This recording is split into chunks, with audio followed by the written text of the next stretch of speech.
Hello, xin chào các bạn đã quay trở lại với kênh YouTube Review 5 phút. Ở cuối tập 123, sau khi Vương Lâm tự bạo khiến thân thể của lão già Uyên Minh tan vỡ, anh ấy trước khi biến mất đã liền một quyền phá tan ma tháp làm tán ma phải ôm hận đến tận xương tủy. Không lâu sau, ở tại một vùng đất xa xôi, nhờ huyết hồn đan, Vương Lâm tái sinh từ giọt huyết sắc mình bắn ra lúc trước ở cách đó ngàn dặm. Đến đây, anh ấy lập tức thi triển đại Nazi liên tục để tiến về Thiên Yêu Thành. Thế nhưng vừa tới nơi đúng lúc này, đột nhiên phía sau truyền đến một trận tiếng thét đầy tức giận quát. Ngàn năm tích lũy đều bị hủy trong tay ngươi, Vương Lâm, ta muốn nhìn xem ngươi có thể chạy đi nơi nào. Dứt lời, ở ngoài ngàn trượng phía sau Vương Lâm hư ảnh của Lăng Thiên Hậu trong bộ dáng ma quái bất ngờ xuất hiện. Ngay sau đó, hắn gầm lên hét lớn, bàn tay nắm lại, từ trong hư không xuất hiện một thân ảnh mãng xà đen kịt đầy kỳ dị lao về phía Vương Lâm. Nhìn con mãng xà kia phóng tới, Vương Lâm cũng phải lập tức xoay chuyển thân mình, vội vàng tránh né cái miệng mãng xà đang bổ tới. Vừa bỏ chạy, đồng thời trên miệng Vương Lâm vừa lẩm bẩm nói, kẻ này không phải Lăng Thiên Hậu, khí tức của hắn không giống. Nói rồi, thân hình Vương Lâm bất chợt dừng lại cùng với đầu mãng xà kia, giao chiến giữa không trung, từng tiếng động ầm ầm nổ vang. Còn phía bên kia, thân ảnh nam tử kỳ dị kia thì không ngừng gia tăng năng lượng, điều khiển hư ảnh mãng xà ầm ầm tấn công Vương Lâm. Tuy nhiên, Vương Lâm không dễ bắt nạt, sau vài lần giao chiến, anh ấy rốt cuộc cũng phá được hư ảnh con mãng xà kia. Đến đây, Vương Lâm mới lẩm bẩm nói, truyền tống trận cần thời gian, hiện tại chỉ có thể xông thẳng mà thôi. Phía đối diện thấy Vương Lâm dừng lại, người kia nhìn chằm chằm Vương Lâm trầm giọng quát, như thế nào, không chạy nữa sao? Dứt lời, đại thủ của hắn chụp về phía trước, 5 đạo ma khí tràn ngập ở đầu ngón tay, nhìn nó lao tới, Vương Lâm liền hỏi Lăng Thiên Hậu là gì của ngươi? Nghe thế, tay phải của người kia ngừng lại, trong hai mắt tràn ngập ma khí, lập tức có một tia mê man hiện lên hỏi, Lăng Thiên Hậu cái tên thật quen thuộc. Thấy vậy, Vương Lâm thân mình nhanh chóng lui lại, trong mắt hạt mang lóe lên quát, Đại La Kiếm Tông, kiếm tôn Lăng Thiên Hậu. Lời vừa dứt thì phía bên kia, người kia từ chỗ mi tâm đột nhiên xuất hiện một cái bóng của ma hồn tán ma hung ác trừng mắt nhìn Vương Lâm.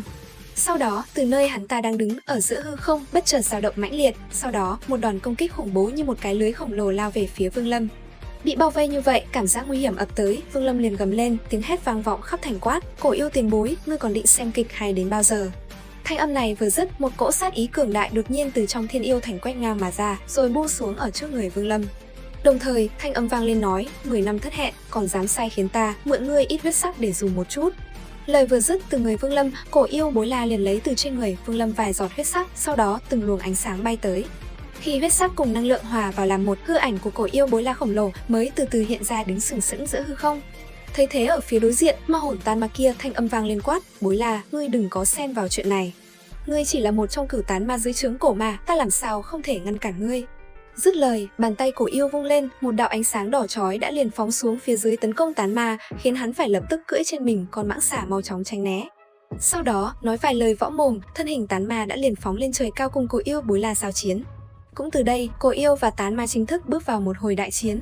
Nhất thời, từng trận thanh âm ầm ầm từ không trung truyền ra, trong đó lúc thì ma diễm ngập trời, lúc lại chuyển sang yêu khí tung hoành. Giờ khắc đó, trời đất như quay cuồng bởi trận giao chiến kinh khủng ấy. Trong khi cổ yêu và tán ma đại chiến trên không trung suốt 3 ngày, Vương Lâm khoanh chân tĩnh tọa khôi phục cơ thể. Nhìn những thần thông khai thiên tích địa của hai đại cường giả, Vương Lâm trong nháy mắt đã thức tỉnh những ký ức truyền thừa cổ thần của Đồ Ti. Cùng lúc đó, tại nơi rất xa, bản tôn tóc hồng của Vương Lâm cũng đồng thời mở mắt thực hiện các ấn quyết tương tự thu nạp linh lực khổng lồ từ lòng đất. Trở lại, với trận chiến gay cấn vào thời điểm trận chiến ngã ngũ, Vương Lâm quyết định ra tay lẩm bẩm nói, việc này đã không thể vãn hồi, chỉ có thể diệt sạch. Dứt lời, anh ấy tung ra một chiêu thức hỗn hợp chưa từng có. Đầu tiên, anh ấy rút sông Hoàng Tuyền lên làm vật chứa, ném vào đó tất cả pháp bảo, đầu tiên là Tôn Hồn Phiên, Cấm Phiên, Tiên Kiếm, Loan Đào, Côn Cực Tiên, đồng thời dùng 13 vạn sát lục chi khí làm lớp bảo vệ thân thể.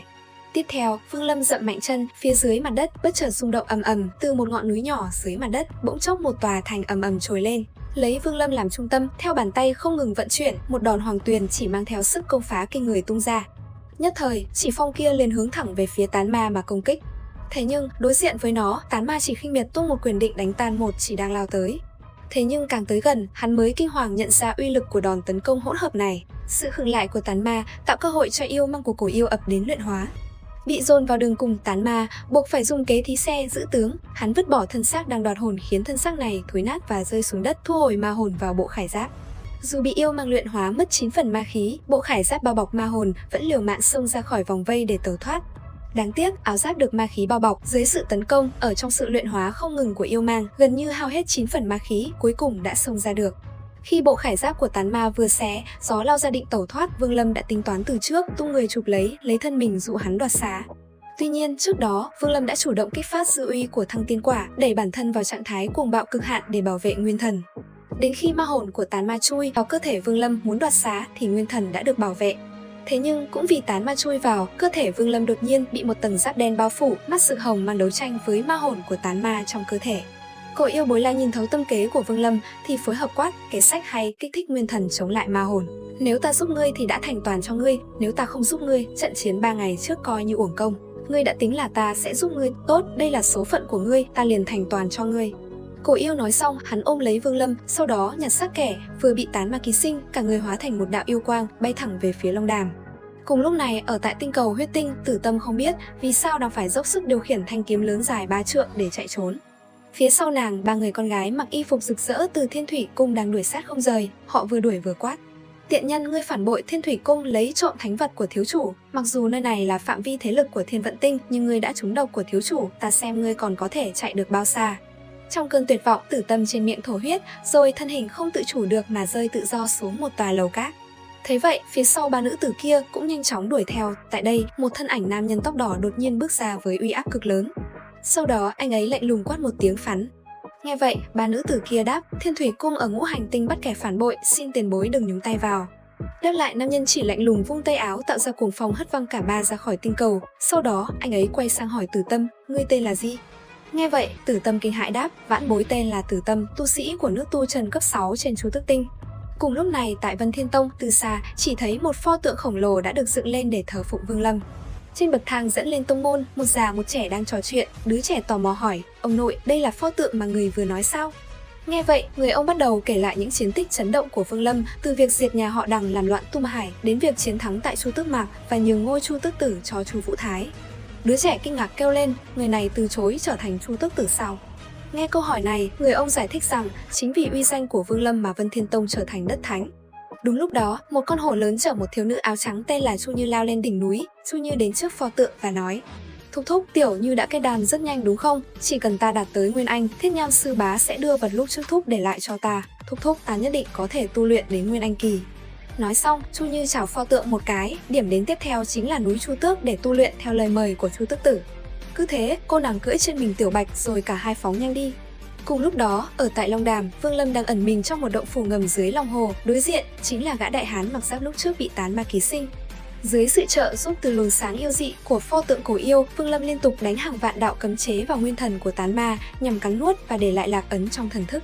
Sau nhiều tháng kiên trì, Vương Lâm mới mở mắt và tự nhủ nói, muốn nuốt lấy tán ma này với tu vi hiện tại của ta là không thể làm được. Chỉ có không ngừng tăng thêm lạc ấn của nguyên thần, như thế sớm muộn gì cũng có một ngày ta có thể khống chế tán ma. Tới lúc đó, không nuốt nó nữa mà dùng để luyện thành nguyên thần thứ hai, đó cũng là một sự lựa chọn.